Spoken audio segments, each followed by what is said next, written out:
రావణుడి కంటే ముందు లంకా నగరాన్ని కుబేరుడు పరిపాలించాడని మీకు తెలుసా? కృతయుగములో బ్రహ్మదేవుని కుమారుడు, సాక్షాత్తు ఇంకొక బ్రహ్మలాంటివాడు అయిన పులస్త్యుడు అనే బ్రహ్మర్షి ఉండేవాడు. ఆ మహాముని మేరు పర్వతము దగ్గరలో ఉన్న తృణబిందు ఆశ్రమంలో తపస్సు చేస్తూ నివసించేవాడు. ఆ రాజ్యాన్ని పరిపాలిస్తున్న తృణబిందు మహారాజు కుమార్తె తన చెలికత్తెలు ఆశ్రమము చుట్టూ ఉన్న వనములో పాటలు పాడుతూ నాట్యము చేస్తూ పులస్త్యుని తపస్సును చాలా డిస్టర్బ్ చేసేవారు. ఒకరోజు పులస్త్యునికి చాలా కోపం వచ్చి తన కంటపడిన స్త్రీలు వెంటనే ప్రెగ్నెంట్ అయిపోతారు అని శపిస్తాడు. పులస్త్యుని శాపానికి భయపడిన చెలికత్తెలు అక్కడి నుంచి వెళ్లిపోతారు. కానీ ఈ విషయం తెలియని తృణబిందు మహారాజు కుమార్తె రోజులానే అక్కడికి వెళుతుంది. కానీ అక్కడ తన చెలికత్తెలు ఎవ్వరూ కనిపించరు. ఇంతలో పులస్త్య మహర్షి అక్కడే వేదాలు చదువుతుంటే ఏదో సౌండ్ వస్తుంది అని అటువైపు వెళ్లి ఆయనకు కనిపిస్తుంది. ఇంకేముంది, శాపం వలన వెంటనే ప్రెగ్నెంట్ అయిపోతుంది. ఆమెకు ఏం జరిగిందో అర్థం కాక తన తండ్రి దగ్గరకు వెళ్లి ఏడుస్తుంది. రాజు తన తపోశక్తితో పులస్త్యుని శాపం కోసం తెలుసుకుని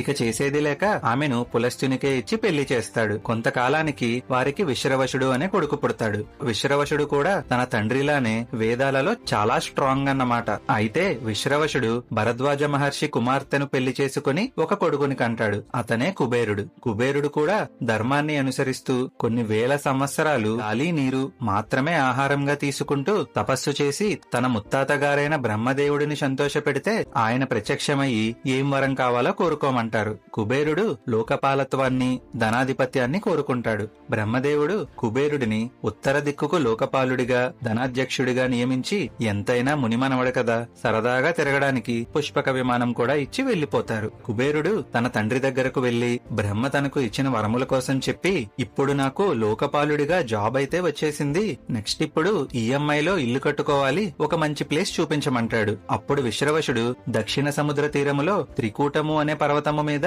విశ్వకర్మ నిర్మించిన లంకా అనే అందమైన నగరం ఉంది. పూర్వము విష్ణువు భయము చేత రాక్షసులు ఆ లంకా నగరాన్ని విడిచి పాతాళానికి పారిపోయారు. ఇప్పుడు ఆ లంకలో ఎవ్వరూ నివసించడం లేదు, ఈఎంఐలో ఇల్లు అవసరం లేదు, అక్కడే ఉండు అని చెప్తాడు. కుబేరుడు తండ్రి చెప్పినట్టుగానే లంకా నగరంలో నివాసాన్ని ఏర్పాటు చేసుకుని రాజ్యాన్ని పరిపాలిస్తాడన్నమాట. అంటే కుబేరుని కంటే ముందే లంకలో రాక్షసులు ఉండేవారు. మరి ఆ రాక్షసులు పాతాళానికి ఎందుకు పారిపోయారు? అసలు ఈ రాక్షసులు ఎలా పుట్టారు? వీటి కోసం ఎపిసోడ్ 2లో తెలుసుకుందాం. కంటెంట్ నచ్చితే వీడియోని లైక్ చేసి ఛానల్ ని సబ్స్క్రైబ్ చేయొచ్చు కదా.